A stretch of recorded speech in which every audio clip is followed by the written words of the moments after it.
Bienvenue sur Africa 24 dans cette nouvelle édition du 12-15 au sommaire de l'actualité. Le 30 décembre 2018, c'est la nouvelle date retenue par la CENI pour les élections en République démocratique du Congo. Conformément à l'article 28 de la loi électorale, le Conseil national de suivi de l'accord demande à la commission électorale de prolonger la campagne au 28 décembre. Au Sénégal, le Fonds international de développement agricole soutient l'entrepreneuriat agricole, un appui de 46 millions de dollars qui cible directement les producteurs. Et puis, malgré sa présence de plus en plus sur la scène internationale, s'imposer sur le marché du continent reste le défi majeur de la mode africaine. Pour faire face à la concurrence, les acteurs de la mode souhaitent plus de reconnaissance. Mais tout d'abord, en Mauritanie, la coalition de l'opposition s'allie contre ce qu'elle appelle un coup d'État contre la Constitution. La plateforme qui regroupe 15 partis prévoit de descendre dans les rues pour empêcher toute violation de la Constitution par un troisième mandat du président Mohamed Ould Abdelaziz. Selon la Constitution, le chef de l'État doit quitter le pouvoir en avril 2019 au terme de son dernier mandat de 5 ans. Ses partisans multiplient les appels ces derniers jours afin qu'il se représente. C'est ce que dénonce le Forum national pour la démocratie et l'unité.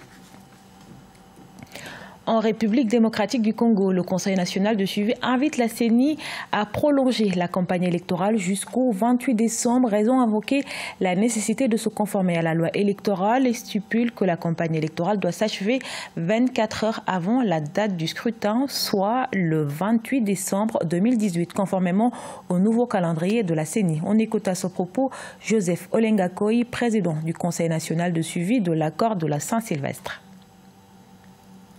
Nous demandons toujours à la CENI, à la commission électorale, il serait souhaitable de laisser les candidats, pour ceux qui veulent, et continuer avec leur campagne jusqu'au vendredi, comme la loi les stipule, notamment dans l'article 28 de la loi électorale. Et je demande à l'Assemblée de notre peuple de garder l'air calme pour que pendant 7 jours, il n'y ait pas un autre prétexte qui va encore surgir pour décaler les élections à nouveau. Parce qu'à ce moment, le moindre trouble que le pays va connaître obligerait à tort ou à raison aux organisateurs de prolonger à nouveau. Et sachez qu'à 5 jours de l'échéance électorale, des milliers d'observateurs attendent toujours de recevoir leurs accréditations, alors que l'archevêque de Kinshasa, Monseigneur Fridolin Ambongo Bessungu, a appelé à l'occasion de la célébration de Noël à des élections transparentes. En réponse aux manifestations qui secouent son pays ces derniers jours, le président du Soudan, Omar el-Béchir, promet des réformes depuis quelques jours. Plusieurs villes du pays sont touchées par des manifestations contre le prix du pain. Face à la grogne, le président assure que l'État va entreprendre de vraies réformes pour garantir une vie digne aux citoyens. Il s'agit de la première réaction du président soudanais au pouvoir depuis 1989. À noter que la protestation débutait le 19 décembre. Il y aurait 8 partants vies humaines selon le régime, 22 selon l'opposition. À l'instar de certains manifestants, les médecins demandent le départ du régime en place. 46,3 millions de dollars, c'est la contribution de la FIDA pour la réalisation de la deuxième phase du programme d'appui au développement agricole et à l'entrepreneuriat rural au Sénégal, un fonds qui cible directement les producteurs afin de leur garantir un meilleur accès au crédit avec une stratégie qui devrait avoir un impact sur la courbe du chômage au niveau des zones ciblées. Les précisions de Cheikh Omar Bandaogo. Plus de 43 700 ménages ruraux vulnérables du Sénégal bénéficieront d'un programme de 72,4 millions de dollars destiné à améliorer la sécurité alimentaire et nutritionnelle ainsi que les revenus des petits exploitants agricoles et éleveurs dans 4 régions du pays. Ce, à travers la phase 2 du programme de développement agricole et d'entrepreneuriat rural, PADER 2. Le FIDA, le Fonds international de développement agricole, lui, y prendra part à travers un prêt de 46,3 millions de dollars et d'un don de 500 000 dollars. Le secteur agricole du Sénégal est extrêmement exposé au changement climatique. Cette situation accroît la vulnérabilité des populations rurales pauvres qui tirent de la petite agriculture leur nourriture et leurs moyens d'existence. PADER 2 vise à créer des emplois permanents et bien rémunérés pour les populations rurales vivant dans la zone du programme et à faire en sorte qu'au moins 50% des participants au programme soient des femmes et 50% des jeunes. Il est difficile, c'est vrai, de faire un bilan parce qu'en fait, la phase 1 n'a pas fait l'objet d'un bilan par le gouvernement.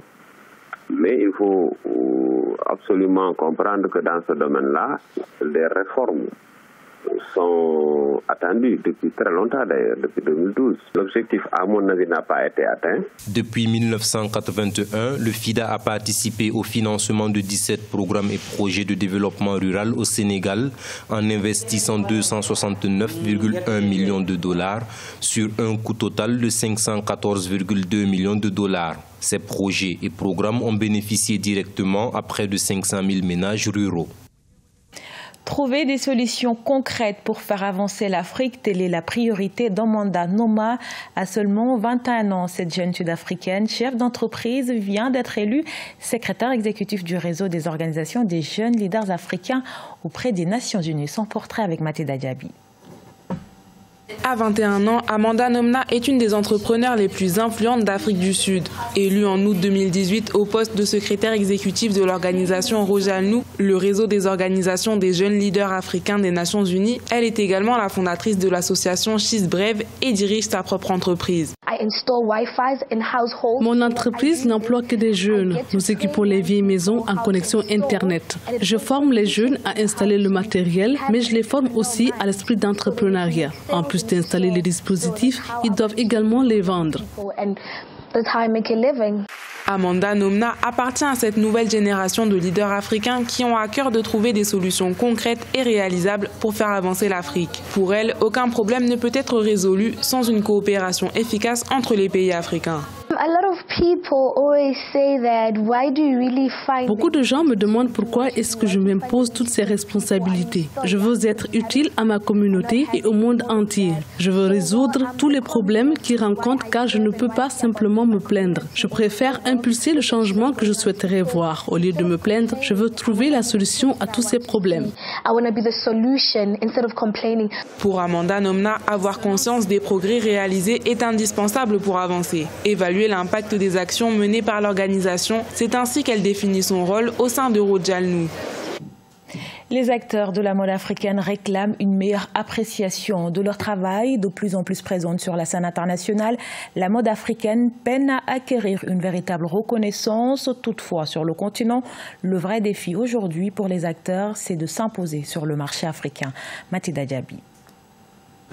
Une véritable place pour l'Afrique dans le monde de la mode, c'est ce que veulent obtenir les créateurs africains. Les événements organisés sur le continent attirent de plus en plus les acteurs internationaux, comme l'ex-modèle Naomi Campbell, venue participer à le Rise Fashion Show à Lagos en avril 2018. Pourtant, la mode africaine peine à être reconnue.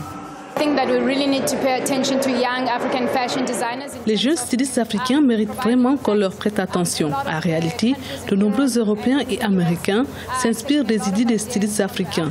Je pense, plus on leur donnera l'opportunité de s'exprimer, plus ils seront en mesure de générer des opportunités économiques dans l'industrie de la mode. Les difficultés ne surviennent pas uniquement lorsqu'il s'agit d'attirer les clients internationaux. Vendre à domicile peut également poser problème. La plupart des boutiques des pays africains préfèrent s'approvisionner à Dubaï, en Chine ou en Europe.